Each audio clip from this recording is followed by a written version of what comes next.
Hey guys, Pastor Ash here, going over Wuthering Waves closed beta testing of 1.1. 1.1 is apparently thaw of eons and is introducing a new area, some new resonators, new events, and bosses.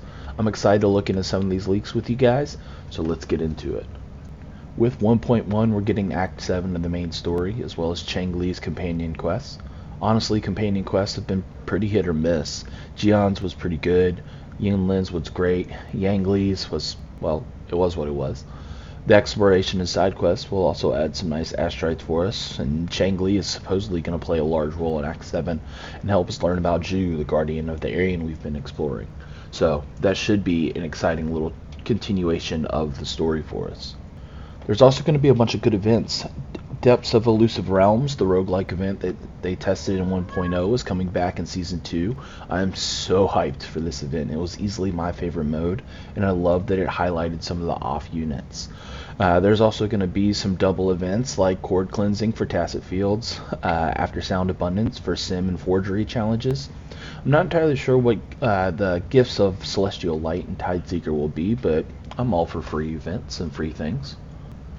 The new map area, Mount Firmament, looks like it's going to be a snow-covered mountain area. It'll be our first major ice area in the game. Yes, I know the little lake with the weekly turtle, I can never say his name right, it's technically frozen, but that's just an isolated place. This whole region is looking like it's going to be pretty chilled. With that also comes new exploration bonuses, quests, chests, and all the free goodness. We've also been provided some rough estimates of the asteroids, standard pools, and limited weapon pools you can receive from all the quests/events. If you're going purely free-to-play, you're going to be getting 12,442 asteroids, about 21 lustrous tides, 16 radiant tides, and 6 forging tides. You can always bump that up with the Lanite asteroid daily subscription. That'll provide you a little under 4,400 extra asteroids. You can bump that up even further if you buy the battle pass. That's going to give you about an extra 800 asteroids and 4 more of your radiant tides. So in total, it's a pretty decent amount of pools. Not a mountain by any means, but a good bit for us to be working towards. The new girls on the block are Jinshi and Changli. They'll come in 2 separate waves, with Jinshi coming first and then Changli. I'm not entirely sure if they will overlap during the available times, kind of like how Jian and Yinlin did for those few days since she came early, but it should be exciting nonetheless. Jinshi is going to be our Spectro Broadblade user with her own weapon, Age of Harvest, coming out. Age of Harvest looks like it's going to be stacking upon itself to deal an awesome amount of damage, especially when using resonant skills. And her banner is gonna have Danjin, Sainhua, and Yang Yang as featured 4 stars. Danjin and Sainhua have been seeing some solid field time as sub DPS with several creators these days, so I can't complain about picking up an extra sequence or 2 while trying to pull for your girl. Changli is going to be coming in as a Molten Sword user with her signature weapon being a beautiful Blazing Brilliance. Similar to Jinshi's weapon, the Blazing Brilliance is going to be stacking upon itself, dealing a large amount of damage with each resonator skill. Changli's banner is going to have some big faces on it as well.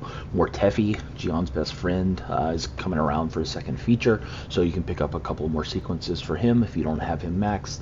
Baiji, who is a common second team support and a great healer, has been coming around, is going to be featured as well. And then everyone's favorite asset, Tao Chi, rounds out the banner with her rounding features. The new boss, Zhu, and corresponding echoes look amazing. The Glacial Dreadmane and Dwarf Cassowary are definitely going to be the first ones I go for. There's just something about the ice theme and ice wolves that look great, and who doesn't like a little toucan? We're also getting a new hologram in the form of Crownless. It'll be interesting to see how all the swooping, flying around, and everything that Crownless does in his current form gets translated into hologram, and how much frustration he can impart upon all of us. It'll be a nice little addition to the current holograms. It'll be interesting to see if they keep the levels the way it is or not, or if they decide to boost things up, considering several content creators have already cleared all 6. Rounding out the update will be a new snowboarding challenge, some quality of life changes like possibly 120 FPS, custom key binding, controller support, and some vague changes on echo drops. Well, that rounds out the leaks that we have for 1.1.